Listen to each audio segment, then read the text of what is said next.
Por mais de 20 anos, Hollywood se esforçou ao máximo para evitar que os super-heróis tivessem a mesma aparência dos quadrinhos. Cores vibrantes foram apagadas, o uso de colã virou motivo de piada, e alguns dos trajes mais icônicos da cultura pop foram redesenhados e ficaram praticamente irreconhecíveis ou acabaram soterrados debaixo de couro preto e armaduras táticas. Desde os X-Men zombando abertamente do uniforme amarelo, passando pelo Batman se transformando num protótipo militar ambulante, até as cores do Superman perderam toda a sua vida. A indústria não estava apenas alterando esses personagens, ela estava ativamente fugindo de algo.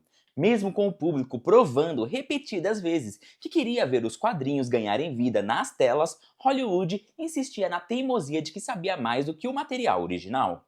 Então, como foi que chegamos a esse ponto? Por que esse medo durou tanto tempo e o que finalmente obrigou a indústria a mudar de postura? Para descobrir, vamos analisar o porquê de Hollywood ter tanto pavor de figurinos fiéis aos gibis. O trauma de Batman e Robin e a era do couro preto. Durante décadas, os estúdios trataram o material original como algo vergonhoso. Eles diminuíam a saturação das cores, redesenhavam os trajes e eliminavam qualquer coisa que parecesse fiel demais. Tudo por medo constante de que o público não levasse a obra a sério. Os X-Men são um dos exemplos mais claros disso. Naquela época, a Marvel ainda não tinha lançado nenhum sucesso de bilheteria indiscutível. É verdade que Blade tinha sido um sucesso, mas ele nem sequer foi vendido como um filme de quadrinhos. Foi posicionado no mercado como um filme de ação sombrio com vampiros. Por isso, quando a Fox começou a desenvolver X-Men, os executivos estavam profundamente apreensivos sobre qual seria a reação do público ao ver super-heróis com diversos poderes e vestidos com uniformes vibrantes em amarelo, azul e vermelho. O medo deles foi amplificado pelo que tinha acabado de acontecer com a DC. Batman e Robin tinha mergulhado de cabeça no lado exagerado, colorido e absurdo dos quadrinhos, e o resultado foi um fracasso retumbante. Mas em vez de admitirem que o filme fracassou simplesmente porque era ruim, os estúdios tiraram a lição errada desse desastre. A conclusão da indústria foi a de que qualquer coisa que parecesse muito ligada aos quadrinhos seria um fracasso de bilheteria. A influência de Matrix! Essa ansiedade bateu de frente com a percepção cultural mais ampla que se tinha dos quadrinhos nos anos 90. Embora os criadores já viessem explorando narrativas mais sombrias e maduras desde os anos 80, com graphic novels como Watchmen e O Cavaleiro das Trevas, o grande público ainda enxergava os quadrinhos, em sua maioria, como um conteúdo feito para crianças. Só que X-Men não estava sendo feito para crianças. O projeto foi concebido como um comentário político e social realista voltado para adultos. Por conta disso, a Fox optou deliberadamente por se distanciar visualmente do material original, com receio de que os uniformes coloridos de elastano não fossem levados a sério. Como resultado, os uniformes dos X-Men foram redesenhados como couro preto, elegante, fortemente inspirado pelo sucesso de Matrix. O diretor Bryan Singer argumentou depois que o couro preto resistente fazia mais sentido prático como equipamento de proteção, enquanto a produtora Lauren Schuller acrescentou que o visual mais escuro ajudava a equipe a se camuflar durante a noite. E para tentar amenizar a inevitável reação negativa dos fãs, Singer chegou a reconhecer a polêmica dentro do próprio filme, adicionando agora a famosa frase do Ciclope. Sai mesmo por aí nessas coisas. O que você preferia? Um colã amarelo? Eles colocaram essa frase no filme numa tentativa de ilustrar o quão ridícula a equipe ficaria com os trajes originais. O padrão de Nolan! Christopher Nolan levou esse conceito um passo adiante em sua adaptação do Batman. A proposta dele para o filme era: e se o Batman existisse no mundo real?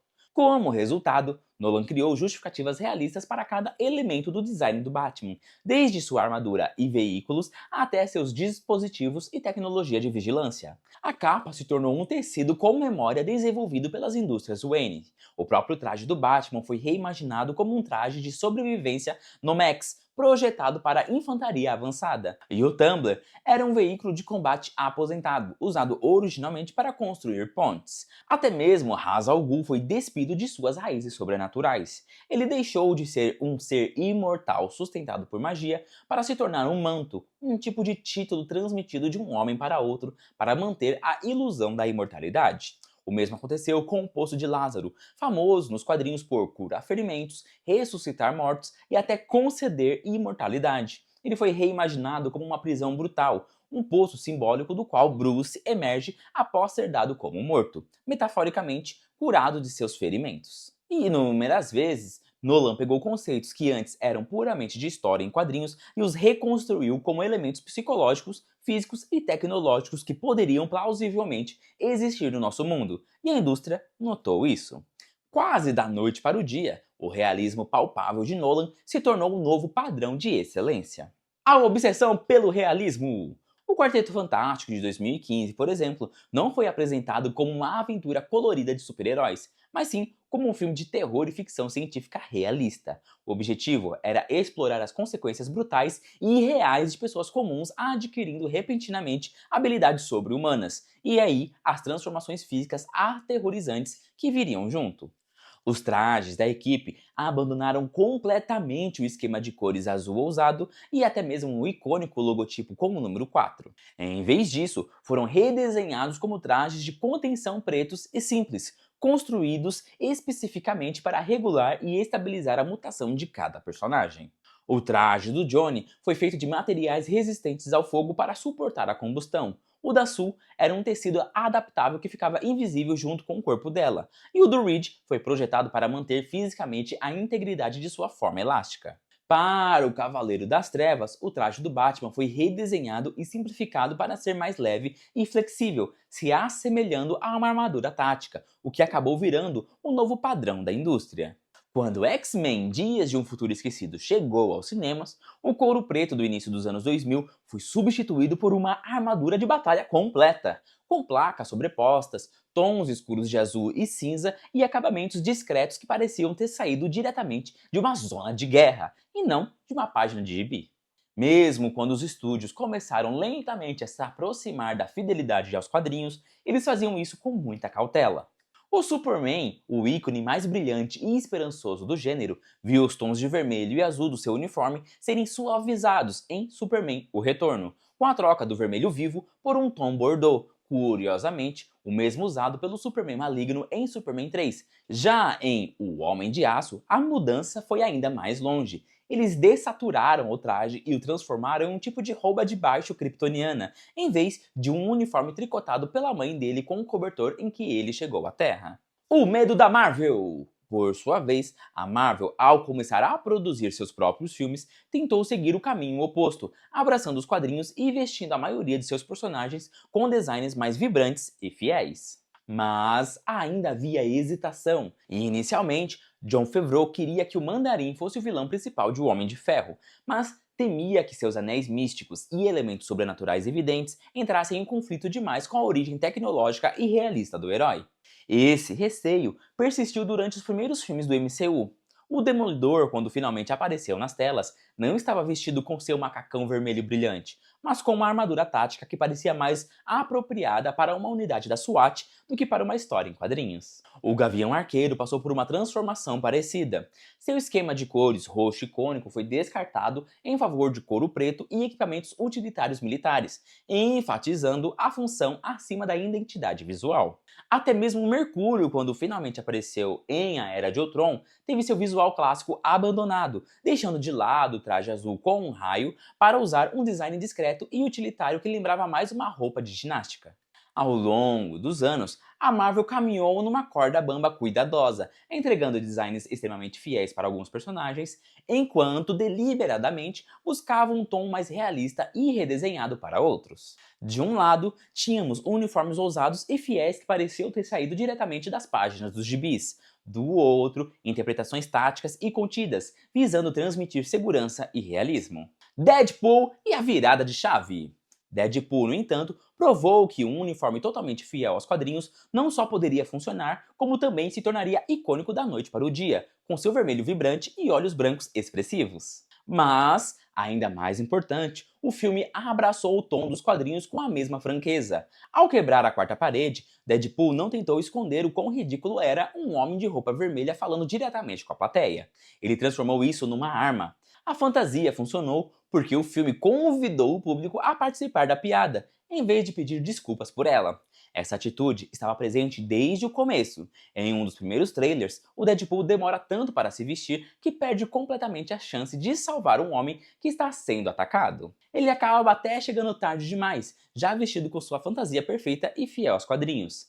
E aí ele descobre que o momento já passou. O filme não teve medo de mostrar o uniforme, rir junto com o público do absurdo da situação e ainda assim tratá-lo como algo icônico, em vez de algo a ser escondido. O retorno das cores! Ao mesmo tempo, o primeiro uniforme do Homem-Aranha de Tom Holland mergulhou de cabeça nas raízes da Era de Prata do personagem, abraçando os vermelhos e azuis vibrantes, os olhos brancos grandes e expressivos e a energia juvenil clássica do desenho animado dos anos 60, um visual que os fãs amaram imediatamente. E, para ser justo, essa abordagem nunca desapareceu por completo. Os filmes do Homem-Aranha de Sam Raimi mantiveram-se notavelmente fiéis aos quadrinhos durante todo o tempo, em grande parte porque o próprio Raimi era um fã de longa data da Era de Prata.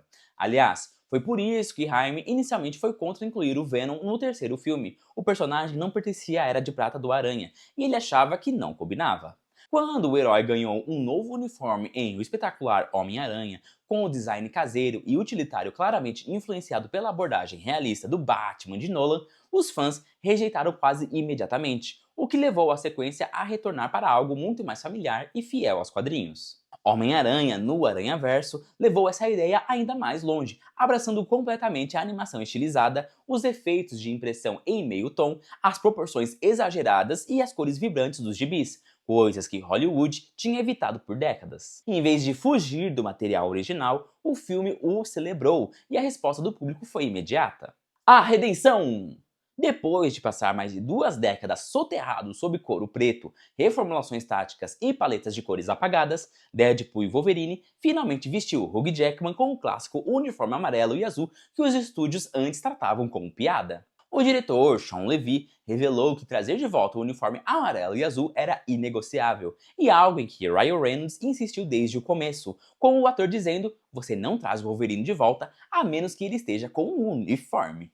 No entanto, Hugh Jackman não estava convencido. Ele admitiu que tinha medo de que o uniforme não funcionasse em live action.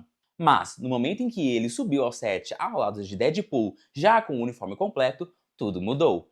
A equipe, composta por veteranos da indústria que já tinham visto de tudo, ficou em silêncio absoluto, e até alguns deles, homens adultos, choravam abertamente. Reynolds disse mais tarde que nunca tinha presenciado uma reação como aquela em toda a sua carreira. Já Jackman afirmou que, ao finalmente ver o Taj em ação, não conseguia acreditar que aquilo não tivesse sido usado em nenhuma de suas aparições anteriores como Wolverine, admitindo finalmente que estava errado. O figurino que Hollywood passou 20 anos evitando não fracassou quando finalmente foi adotado. Pelo contrário, foi um sucesso estrondoso e, ao fazer isso, provou que os fãs já sabiam há muito tempo. A fidelidade aos quadrinhos nunca foi o problema. O problema era o medo que Hollywood tinha dela, o que impedia o avanço. E eu não sei se vocês perceberam, agora, quando chegou ao momento de reformular o Quarteto Fantástico e o Superman, eles seguiram o exemplo, vestindo os heróis com visuais vibrantes e fiéis aos quadrinhos.